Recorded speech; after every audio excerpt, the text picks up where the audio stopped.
رکھو بھارت کے مسلمانوں، تمہارے پاس ہمارے پاس صرف دو راستے ہیں۔ ایک، ہم زندہ رہیں گے تو جمہوری طریقے سے اپنے حق کو منوائیں گے، اور اگر اللہ نے فیصلہ کر لیا کہ ہماری موت ہوگی تو ہم اسی زمین میں جائیں گے۔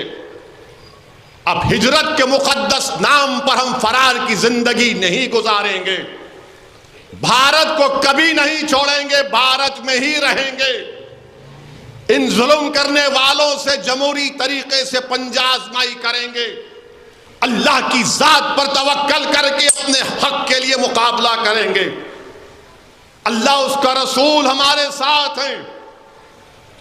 یاد رکھو مسلمانوں، مایوسی کو قریب آنے مت دو، ہم رسول اللہ صلی اللہ علیہ وسلم کی امت ہیں۔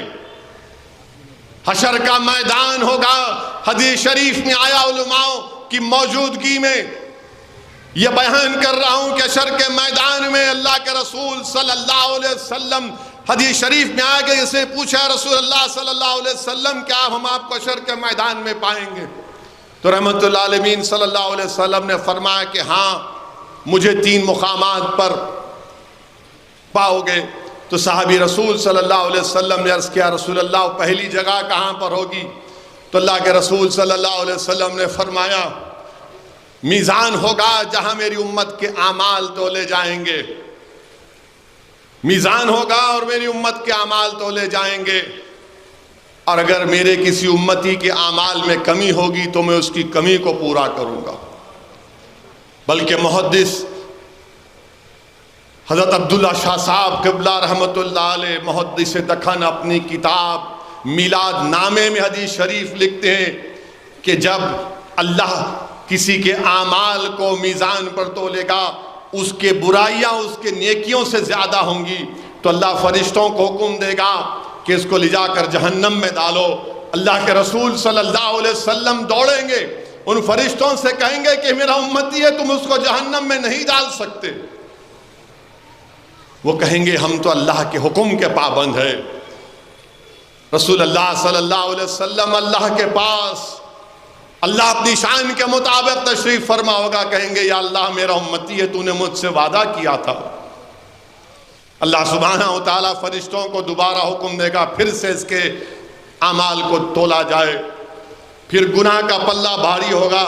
اللہ کے رسول صلی اللہ علیہ وسلم ایک چھٹی اس کے نیکیوں کے پلڑے میں رکھیں گے، وہ کاغذ کا ٹکڑا رسول اللہ صلی اللہ علیہ وسلم جب رکھیں گے تو اس کے نیکیاں بڑھ جائیں گے۔ وہ شخص اتنا خوش ہوگا پکار کر کہے گا کہ آپ کون ہیں؟ آپ کون ہیں؟ کیسے برے وقت میں آپ نے مجھے بچا لیا جہنم سے، آپ کون ہیں؟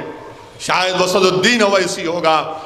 رسول اللہ صلی اللہ علیہ وسلم فرمائیں گے میں وہ ہوں جس پر دنیا میں تم نے مجھ پر درود و سلام پڑھتا تھا، اس درود و سلام کی برکت کی وجہ سے آج اللہ تجھے نجات دے رہا ہے۔ وہ چھٹی کیا ہے وہ پوچھے گا تو رحمت العالمین صلی اللہ علیہ وسلم فرمائیں گے وہ درود ہے جو تم مجھ پر دنیا میں بھیجتا تھا۔ پھر صحابی پوچھیں گے یا رسول اللہ وہ دوسری جگہ کون سی ہوگی؟ تو اللہ کے رسول صلی اللہ علیہ وسلم فرمائیں گے کہ حشر کے میدان میں میری امت پیاسی ہوگی، میں حوض کوثر پر رہوں گا اور اپنی امت کی پیاس کو بجھاؤں گا۔ پھر صحابی پوچھیں گے یا رسول اللہ صلی اللہ علیہ وسلم وہ تیسری جگہ کون سی ہوگی؟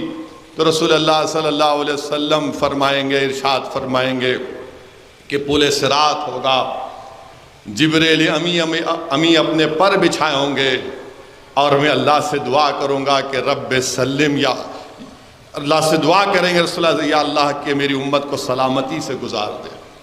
تو اسی پر کسی عاشق نے خوب کہا کہ رضا پل سے اوج کرتے گزریے کہ ہے رب سلم صدائے محمد۔ میرے عزیز دوستوں اور بزرگوں، اسی لیے میں آپ سے عرض کر رہا ہوں کہ اپنے حوصلوں کو بلند رکھو، ڈرنے اور گھبرانے کی ضرورت نہیں ہے۔ کوئی تمہارے ساتھ ٹھہرے یا نہ ٹھہرے، ارے انسان نہیں ٹھہرا، انسان کیا کرے گا؟ اللہ ہمارے ساتھ، اللہ ہمارے ساتھ ہے۔ حسبنا اللہ ونعم الوکیل، اللہ ہمارے لیے کافی ہے۔ انسان ٹھہر کر بھی کیا کر سکتا ہے؟ اگر میرے مقدر میں لکھا جا چکا ہے تو اللہ پر کامل یقین رکھنا، اللہ اس کا رسول صلی اللہ علیہ وسلم ہمارے ساتھ۔ یہ سرزمین اولیاء اللہ کے آستانوں سے بھری پڑی ہے، اور ہر سلسلہ آپ کو کہتا ہے کہ فنا فی اللہ، فنا فی الرسول، فنا فی الشیخ۔ میرے عزیز دوستوں اور بزرگوں، ہم دین کو مضبوطی سے تھام لیں، دین پر چلیں،